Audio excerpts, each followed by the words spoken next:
மற்றும் கூட்டப்பாக்கம் பகுதிக்கு வழி வேண்டும் என்கின்ற கோரிக்கை நாங்கள் பலமாக எடுத்து அதற்கான கடிதங்களை எல்லாம் அனைத்து அதிகாரிகளுக்கும் அனுப்பியிருக்கின்றோம்.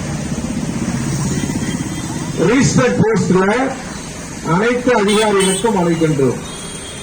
நேஷனல் ஹைவேஸ் நாகப்பட்டினம் பைபாஸ் சாலையை பொறுத்தளவில் அதனுடைய ப்ராஜெக்ட் டைரக்டர் டிஜிஎம் பாண்டிச்சேரியில் இருக்கிறார். அவர்கிட்ட எனக்கு ஒரு 50 முறை பேசியிருக்கின்றேன்.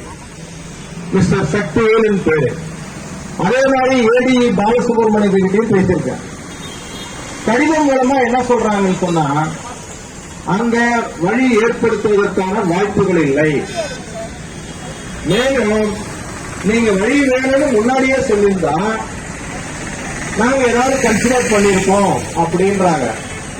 நான் சொன்னேன், நீங்க என்ன செய்யறீங்கன்றது எங்ககிட்ட ஏதாவது நாங்க கேட்கும்போது சொல்லியிருந்தா நாங்க உங்களுக்கு ஐடியா கொடுத்துருப்போம். நீங்க கோண்டூர் பஸ் ஸ்டாப்பிங்னு அங்க போட்டிருக்கீங்க, அதுக்கு பக்கத்துல ஸ்லோப்ஸ் காட்டிருக்கீங்க. அதனால நாங்க கண்டிப்பா அங்க ஒரு போக்குவரத்துக்கு உகந்ததாக ஒரு வழி கிடைக்கும் என்ற நம்பிக்கையில இருந்தோம்.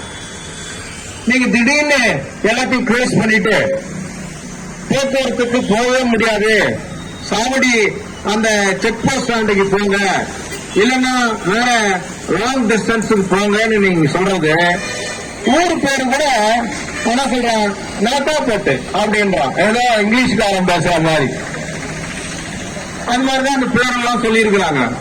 ரொம்ப வேடிக்கையா இருக்கு. நான் கேட்டேன், ஏன் சார்னா, அப்படிதான் சார் கூகுள்ல வருதுன்றான். சரி, கூகுள்ல வந்ததெல்லாம் கரெக்ட், கூகுள்ல எனக்கு வழி கொடுக்கூடாதுன்னு ஏதாவது சொல்லியிருக்கான்னு கேட்டேன். அப்படியெல்லாம் சொல்லலான்றாரு.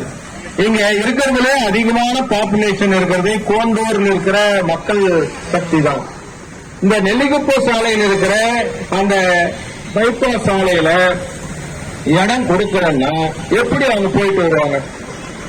அதே மாதிரி கூட்டப்பாக்கத்திலயும் கொடுக்கவில்லை. அங்க